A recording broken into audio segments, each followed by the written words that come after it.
نازیہ حسن کی زندگی کی تفصیلی کہانی۔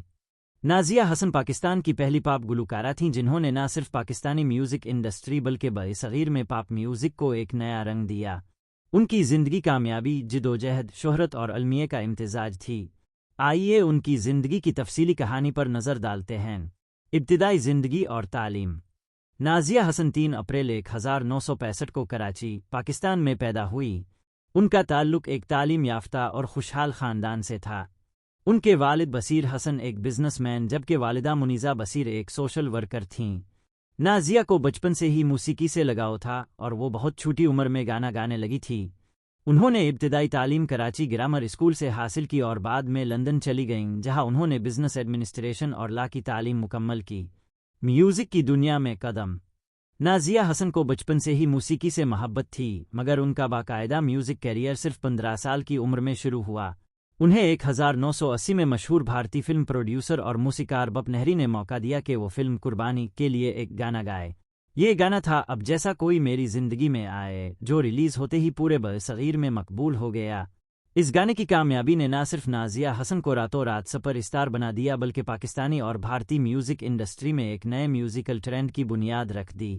ڈسکو دیوانے اور شہرت کی بلندی۔ 1981 میں نازیہ حسن اور ان کے بھائی زہیب حسن نے اپنا پہلا البم ڈسکو دیوانے ریلیز کیا۔ یہ البم پاکستان، بھارت، جنوبی ایشیا اور یہاں تک کہ مغربی دنیا میں بھی بے حد مقبول ہوا۔ اس کی مقبولیت کا اندازہ اس بات سے لگایا جا سکتا ہے کہ یہ اس وقت کا سب سے زیادہ فروخت ہونے والا البم بن گیا اور 14 ممالک میں اس کی کاپیاں فروخت ہوئیں۔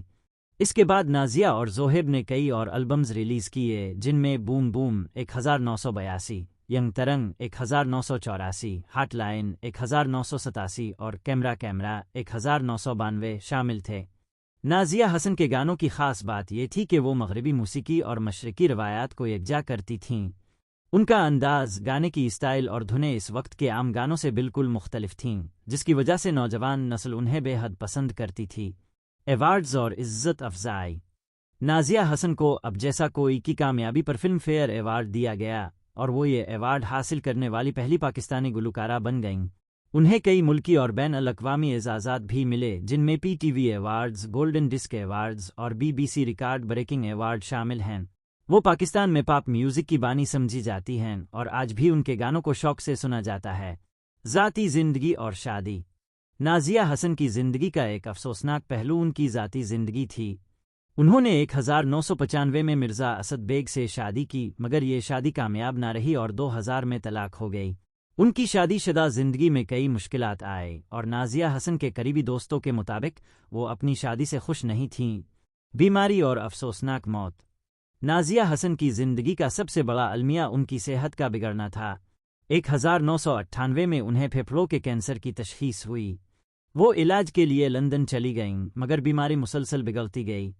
13 اگست 2000 کو محض 35 سال کی عمر میں وہ دنیا سے رخصت ہو گئیں۔ ان کی وفات نے پاکستان سمیت پورے جنوبی ایشیا میں ان کے مداحوں کو صدمے میں ڈال دیا۔ نازیہ حسن کی میراث۔ نازیہ حسن نے نہ صرف میوزک انڈسٹری کو ایک نیا رخ دیا بلکہ وہ خیراتی کاموں میں بھی پیش تھیں۔ وہ بچوں اور خواتین کی فلاح و بہبود کے کئی منصوبوں سے وابستہ رہے۔ ان کا نام آج بھی پاکستان کی موسیقی کی تاریخ میں سنہرے حروف میں لکھا جاتا ہے۔ نازیہ حسن کا سفر مختصر مگر یادگار تھا۔ وہ ایک ایسی شخصیت تھیں جنہوں نے نہ صرف پاکستان بلکہ پورے برصغیر کی موسیقی پر گہرا اثر ڈالا۔ آج بھی ان کے گانے نئی نسل کو متاثر کرتے ہیں اور ان کی یاد ہمیشہ زندہ رہے گی۔ اللہ انہیں جنت میں جگہ دے۔ آمین۔